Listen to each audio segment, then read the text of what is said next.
Muchas gracias, Mauricio. Muy buenos días desde México. Es un gusto estar con ustedes, compartir esta mesa con tan distinguidos ponentes. Y reitero mi agradecimiento al CONAPE por esta invitación. Antes de exponer, yo quiero pedir su autorización para poder transmitir lo que serán mis herramientas básicas durante esta exposición, que son simplemente tres láminas de PowerPoint, de manera que si ustedes gustan podrían hacer una captura de pantalla y ya nos olvidamos del PowerPoint para que tengan la referencia, porque me estaré refiriendo a estos textos. Aquí tienen ustedes en pantalla la primera, es una obra colectiva de la Fundación Konrad Adenauer y del CEJA, donde hay un capítulo relativo a México, pero es muy importante verlo en contexto. En segundo lugar, texto ya muy conocido, publicado por la International Bar Association, Human Rights Institute, que también tiene la perspectiva de distintos países, y la parte en la que tuvimos la oportunidad de participar relativa a México, hacemos a la vez un análisis de la respuesta del Estado, de los estados latinoamericanos a la tortura en las prisiones, con especial énfasis quizá en la situación del Brasil, dentro de ese estudio comparativo. Y bueno, tenemos en tercer lugar una obra que constituye un referente en la siguiente lámina, un referente creo que es fundamental del maestro Iñaki Rivera. Si pueden pasar la lámina, por favor, que conecta con las ideas que han estado exponiendo con tanta información ustedes, en un concepto que Iñaki Rivera ha denominado descarcelación.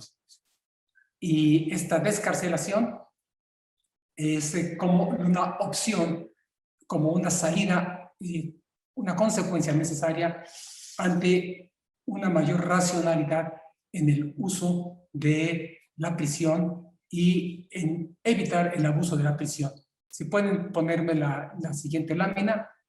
Y después viene como cuarta lámina una información estadística que no habrá tiempo para explicarla, pero que tienen ustedes a su disposición para poder abundar sobre ello. Bien, visto esto, yo quisiera, si ya han hecho su captura de pantalla, yo quisiera también partir del análisis de unos conceptos que pueden resultar útiles para examinar la situación. Bueno, vuelvo aquí, ahí está la información estadística concentrada sobre la población carcelaria en México, 230,000 personas en reclusión hace en junio de este año. Muy bien, podemos dejar de transmitir pantalla para concentrarnos en la comunicación directa con ustedes. Muchas gracias. Vamos a ver tres conceptos que pueden ser útiles, que pueden ayudarnos en este análisis. En primer lugar, la idea que se ha expresado desde ayer en el acto inaugural de este foro de la sobrepoblación. Todos pensaríamos que la sobrepoblación es un concepto natural que describe una realidad. Y yo quiero invitarlos con el mismo ánimo cuestionador que mencionaba Sara, a que revisemos este concepto y a ver si es posible sustituirlo por uno que describe la realidad en forma mucho más acorde con ese estado de cosas inconstitucional al que se hizo referencia al inicio respecto de la situación de Brasil. Y el concepto es el de maltrato o tortura por hacinamiento. Cuando nosotros utilizamos la expresión sobrepoblación, pareciera que normalizamos la situación, que es algo natural, que es una catástrofe, un fenómeno, cuando no es así. Es una calamidad política, es atribuible a agentes del Estado, puesto que la prisión es una creación del Estado y mantienen estas condiciones de una manera activa. De manera que no es una catástrofe natural, sino una calamidad política. Y si utilizamos el concepto de sobrepoblación, estamos minimizando esa responsabilidad política. Es un acto activo, positivo, valga la reiteración, la redundancia, positivo de maltrato y con esa frontera difusa, en muchas ocasiones, un acto de tortura.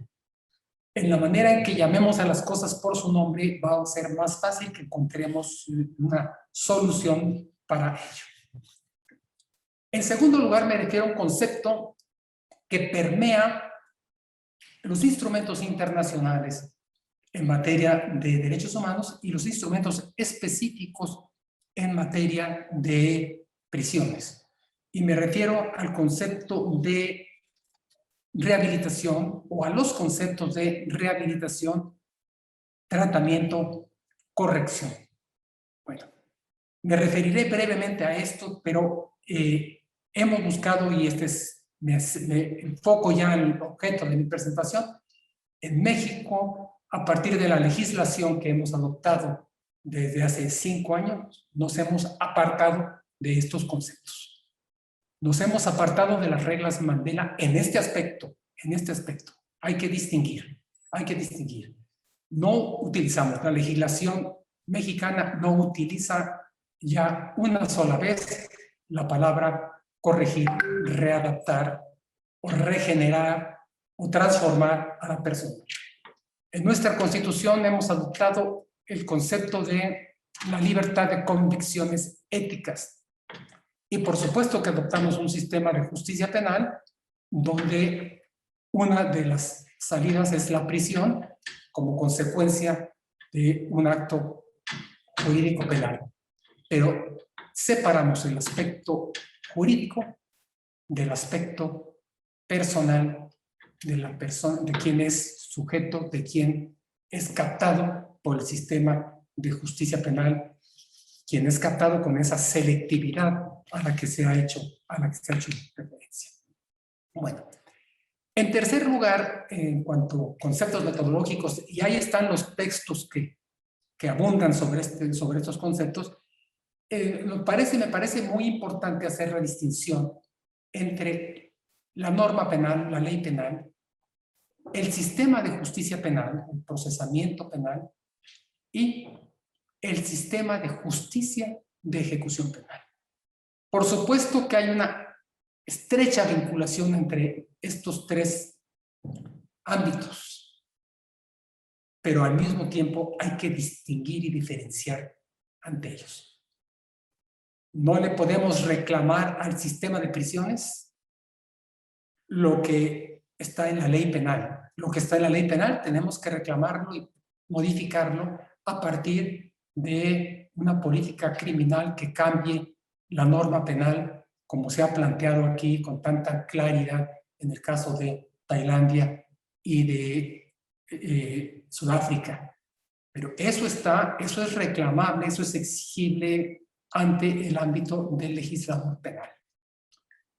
En el segundo plano, en el ámbito de la justicia penal, tenemos mucho que hacer.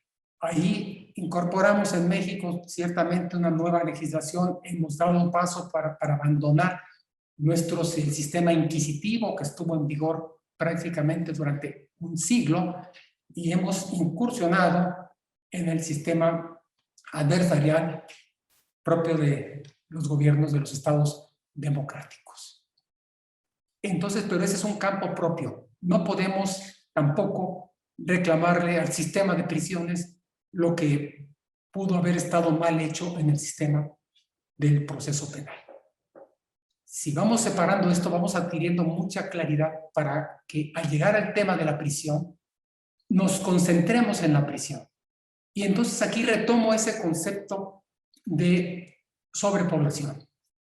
En la prisión están los que están, porque la ley lo previó, porque el juez lo ordenó, pero no podemos decir que hay muchos o hay pocos.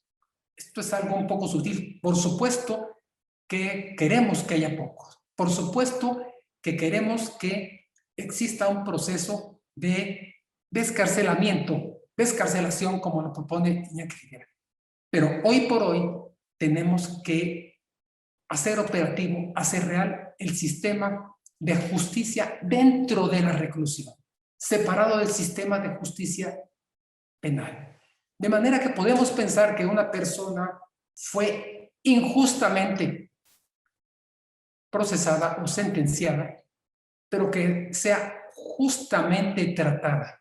Son dos temas distintos, dos jueces distintos, sujetos distintos en cada caso. En el sistema, por señalar algo muy breve, en el sistema de justicia de ejecución penal, hay actores nuevos.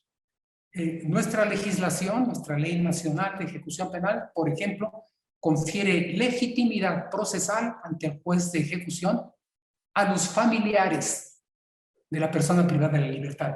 Legitimidad que no tienen en el proceso, obviamente. Confiere legitimidad procesal, acción judicial, a las organizaciones de la sociedad civil. Entonces estamos llegando a una judicialización de la ejecución penal que nos puede ayudar. Y aquí viene la conexión interesante, y este es el planteamiento que yo quiero apropiarme, que quiero retomar del profesor argentino Juan Morey, ahora radicado en México. Es a través de esta judicialización donde, en un oxímoron, paradójicamente, la prisión puede ser la solución para tener menos prisión. Dicho de forma más completa, una prisión con ley, una prisión con legalidad, una prisión con mecanismos efectivos para garantizarnos la estancia digna, la alimentación adecuada, la seguridad personal, los servicios, los suministros, constituye un incentivo efectivo para que la prisión se use menos y para que las otras instancias, aquí particularmente la instancia legislativa, para que la política criminal que influye en la instancia legislativa y que criminaliza desmedidamente actos que debieran estar en el ámbito de la conciencia, de las libertades, de esa libertad de convicciones éticas, como es el consumo de personal de drogas, al descriminalizar eso, reducirá notoriamente la prisión. ¿Por qué? Porque también es una prisión que le estará costando. Cada prisión, una prisión con dignidad, una prisión con esos servicios, con esa garantía, con ese sistema judicial que se centra en su división, en su área de la justicia de ejecución penal, estará entonces así convirtiendo lo que ahora es una relación perversa en un círculo vicioso. Una prisión digna se traduce en una prisión costosa, sí. Una prisión costosa se traduce en una menor prisión, en el menor uso de prisión.